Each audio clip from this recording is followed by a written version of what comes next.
자, 그래서 지난 시간과 먼저 이제 연결해서 오늘 본문 말씀의 내용을 먼저 살펴볼 텐데요.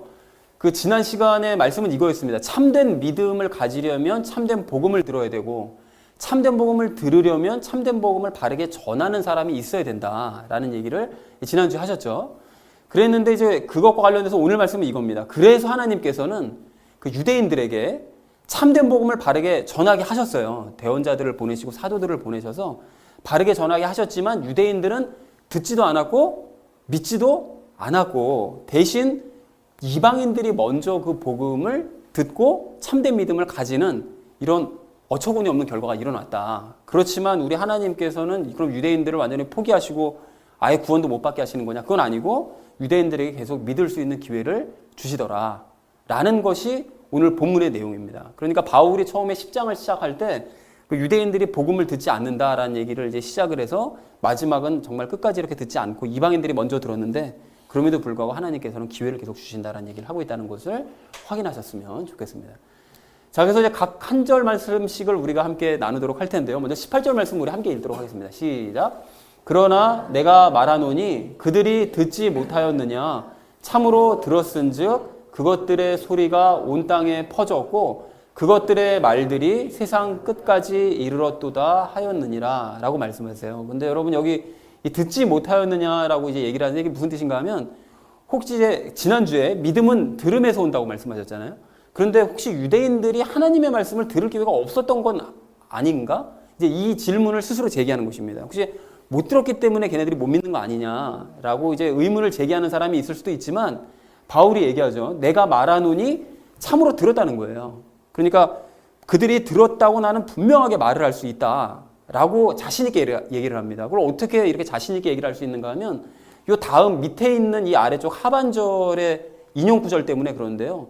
요 아래쪽에 있는 그것들의 소리가서부터 이르렀도다 하였느니라는 이 말씀이 시편 19편 4절 말씀을 인용한 내용입니다. 그런데 시편 19편이 무슨 내용인가 하면 하나님의 말씀은 온 땅에 다 알려졌다는 거예요. 그 믿는 자든 안 믿는 자든 유대인이든 이방인이든 상관없이 하나님의 말씀은 온 땅에 다 이르게 되고 율법을 통해서 사람들은 정결해질 수 있다라는 것을 이제 노래한 내용이거든요. 그러니까 이 말씀을 이제 바울이 인용을 한 이유가, 이렇게 온 땅에 하나님의 말씀이 다 알려졌으므로 하나님의 말씀을 본래부터 가지고 있었던 유대인들이 말씀을 듣지 못할 리는 없다. 그럴 일은 없다는 거예요. 그러니까 당연히 말씀을 간직하고 있었기 때문에 못 들어본 일은 없었다라는 것이죠. 그러니까 변명할 수 없다라는 것입니다. 자, 그러나 말씀을 그들이 바르게 지난주에 말씀드렸던 것처럼 알지 못하기 때문에 믿지 않고, 하나님의 말씀을 결국 믿지 않고 거부를 한 것뿐인 것이지 그들이 듣지 못해가지고 안 믿게 된 것은 결코 아니다라고 이제 바울이 얘기를 하더라는 것입니다. 자, 그래서 전체 의미를 정리해보면 이렇게 정리를 해볼 수가 있는데요. 유대인들이 혹시 들을 기회가 없었던 건 아닐까? 그러나 내가 확실하게 말할 수 있는데 시편 19편 말씀과 같이 그들은 하나님의 말씀을 분명하게 들었다. 그러니까 변명할 수 없다라고 이제 얘기를 하더라는 것입니다. 자, 그리고 이어진 이제 19절 말씀도 우리 함께 나눌 텐데요. 우리 함께 읽도록 하겠습니다. 시작. 그러나 내가 말하노니 이스라엘이 알지 못하였느냐? 먼저 모세는 이르기를 내가 백성이 아닌 자들을 시켜 너희의 질투를 일으키며 어리석은 민족을 시켜 너희의 분노를 자아내게 하리라 하나라고 이제 말씀하시는데요. 근데 여기서 알지 못하였느냐도 이제 마찬가지 바로 앞절에서 18절에서 말씀하셨던 것처럼 이제 들음은 하나님의 말씀을 알면서 온다고 지난주에 말씀하셨죠. 근데 혹시 유대인들이 알 기회가 없었기 때문에 그걸 못 들은 거 아니냐, 그럼 못 알아듣는 거 아니겠느냐라고 이제 생각할 수 있는데, 알았다는 거예요, 유대인들이. 그래서 그 바울이 밑에 이제 모세가 이르기를라고 얘기하면서 말씀을 인용을 하는데요. 그 모세가 이르기를이라고 얘기하면서 아래쪽에 인용한 구절이 신명기서 32장 21절 말씀을 인용한 내용입니다. 그런데 신명기서 32장 말씀이 무슨 내용인가 하면 장차 이스라엘 백성들과 세상에서 일어날 일들을 노래로 만든 내용이에요. 그래서 그 노래가 어떤 내용인가 하면, 그러니까 이스라엘 백성들이 그 신명기서 말씀은 제가 예전에도 말씀드렸듯이 새로 가나안 땅에 들어갈 다음 세대들에게 하나님께서 이러이러한 율법들을 주셨고 과거에 무슨 일이 있었다는 것을 다시 한번 걔네들에게 교육한 내용이 신명기서 내용이거든요. 근데 그 내용을 쭉 얘기하시고 난 다음에 마지막으로 하나님께서 무엇을 명령하시는가 하면 여호수아를 불러다가 노래를 짓게 해라. 그래서 하나님께서 노래 가사를 받아 적게 하세요. 그래서 노래 가사를 받아 적은 다음에 그것을 백성들에게 외워서 불리게 해라 라고 아예 교육을 시키시거든요. 근데 그 내용이 즐거운 노래가 아니라 장차 이스라엘 너희는 하나님을 배신할 거다. 그리고 이방인들이 너희보다 먼저 구원받을 거다. 그리고 세상은 믿지 않는 것들은 끝끝내 심판받을 거다. 좀 다소 좀 무시무시한 내용을 노래로 만들어서 그걸 외워서 부르게 만드세요. 그러니까 유대인들은 이 노래를 다 알고 있는 거예요. 그 신명기서 32장 내용이 노래로 돼 있었기 때문에 그것이 전달되어져서 아, 이러이러한 내용, 앞으로 우리가 이런 일을 겪게 될 것이다라는 것을 그냥 노래로 알고 있었기 때문에 그 내용들을 다 알고 있었다라는 것이죠. 그러니까 그러면은 뭐 하나님께서 그렇게 말씀하셨으니까 그대로 그냥 흘러가는 거 아닙니까? 라고 생각할 수 있는데 우리가 생각해야 될 것이 있죠. 그 전에 먼저 생각할 것이 무엇인가 하면 21절 말씀이 이제 이스라엘 백성들이 우상을 사랑하여 하나님을 이제 질투하게 한 것처럼 마찬가지로 하나님도 이방인들을 사랑해서 이스라엘을 질투하게 하고 분노하게 하시겠다는 그 내용이 바로 요 내용입니다. 오늘 19절 말씀 요 내용. 그러니까 하나님께서는 이렇게 이방인들을 먼저 구원하셔서 이스라엘 백성들을 이제 질투하게 만드실 것이다. 그것이 이제 내용이 기록되어 있다는 거예요. 자, 그런데 이스라엘 백성들이 이제 이런 말씀을 잘 알고 있었는데 그래서 모세오경을 아주 귀중하게 여기고 있는 사람들이니까요. 특별히 이 내용을 잘 알고 있었는데 그러니까 이제 노래의 내용처럼 자기들이 이제 하나님을 배신하지 않으려면 그러니까 하나님께서 말씀하셨다고 해서 그 모든 것들이 그대로 물론 당연히 이루어지긴 하지만 사람들이 뜻을 돌이키면 하나님께 순종하면 하나님께서 내리시려고 하셨던 재앙도 거두시잖아요. 그 뜻을 돌이키시잖아요. 이제 그런다는 사실을 너희가 안다면 이 내용처럼 배신하지 않기 위해서 어떻게 될까요?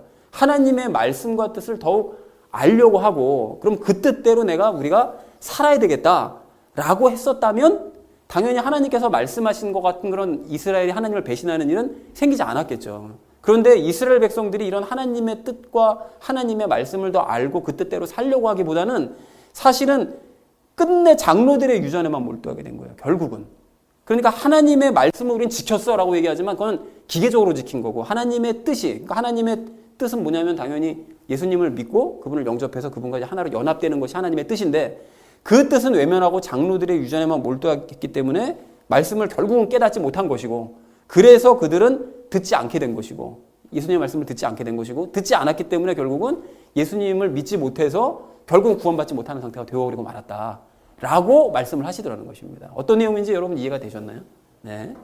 자, 그래서 신명기 32절 2장 말씀을 이렇게 이제 인용을 하면서 전체 내용을 분석해보면 이렇게 됩니다. 유대인들이 혹시 알 기회가 없었던 건 아닐까? 그러나 내가 확실하게 말을 할 수 있는데 적어도 그들은 신명기서 32장 말씀을 알고 있었다. 그럼에도 불구하고 그것을 알고 있었다면 뭔가 조치를 취했어야 되는데 전혀 조치를 취하지 않고 복음 듣기를 끝끝내 거부를 해버리고야 말았다. 그래서 그들은 구원받지 못하는 상태에 지금 이르게 되었다라고 19절에서 내용을 얘기하더라는 것입니다. 자, 그리고 이어진 20절 말씀을 우리 함께 읽을 텐데요. 함께 읽겠습니다. 시작. 이사야는 매우 담대하여 이르기를 나를 찾지 아니하던 자들이 나를 발견하였나니 내게 묻지 아니하던 자들에게 내가 나타나느라 하되 이렇게 말씀하십니다. 그러니까 이사야는 좀 더 분명하게 얘기를 했다는 거예요. 이제 뭐라고 얘기했는가 하면 이방인들에 대해서 얘기를 하고 그 다음 절에서는 이스라엘 백성들에 대해서 이제 얘기를 하는데 이것도 이르기를 그러니까 이사야가 이르기를이라고 얘기하는 걸 봤을 때 인용 구절인데 이사야서 65장 1절 말씀을 인용한 내용입니다. 그런데 이사야서 65장 내용이 무슨 내용인가 하면 이방인들이 하나님의 백성이 되고 또 불순종한 유대인들은 고통스러운 심판을 받고 그리고 새하늘과 새 땅이 이 땅에 임하게 될 것이다 라는 것을 노래한 내용이에요. 그러니까 아까 전에 신명기서 32장 내용하고 좀 비슷하죠. 그러니까 그 유대인들보다 이방인들이 먼저 구원받고 이스라엘 백성들은 심판받고 그래서 나중에 새하늘과 새 땅이 열리는 그 역사가 똑같이 이사야 65장에서 이제 기록되어져 있는데 내용이 이렇다는 것입니다. 1절 말씀이 이렇습니다. 나를 찾지 아니하던 자들은 누굴까요? 하나님을 찾지 아니하던 자들은 당연히 이방인들이고요. 그 이방인들이 하나님을 발견을 한다는 거예요.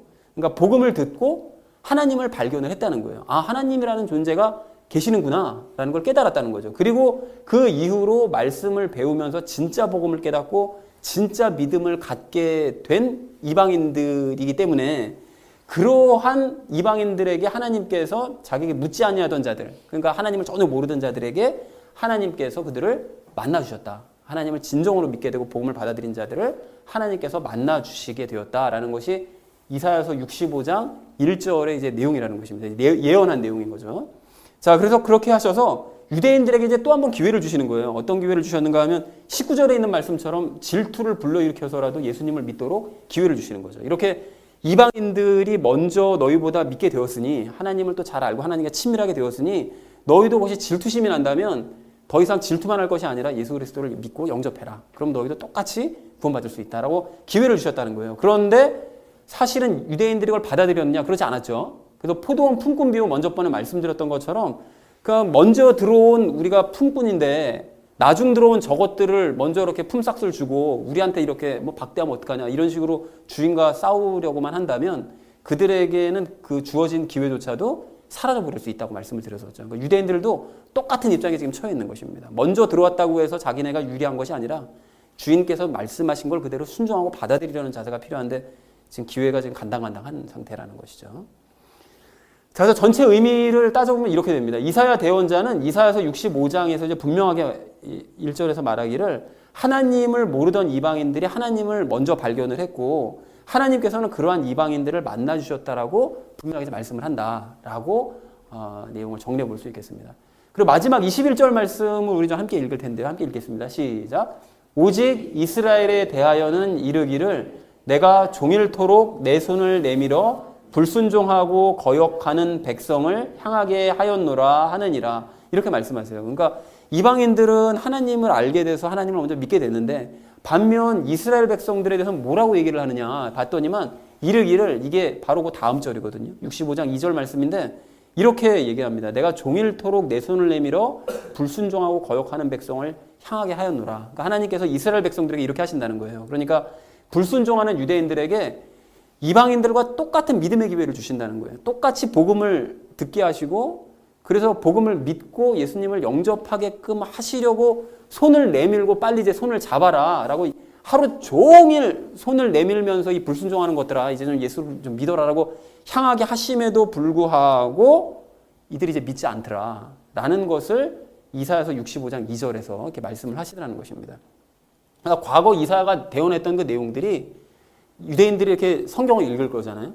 그럼 이걸 보면서 이게 남 얘기하는 게 아니라 너희 얘기하는 거야. 너희 얘기. 이거를 이제 바울이 깨우쳐 주는 것이죠. 이게 바로 너희에 대한 얘기니까 빨리 듣고 깨우쳐라 라고 얘기를 하는 것이죠.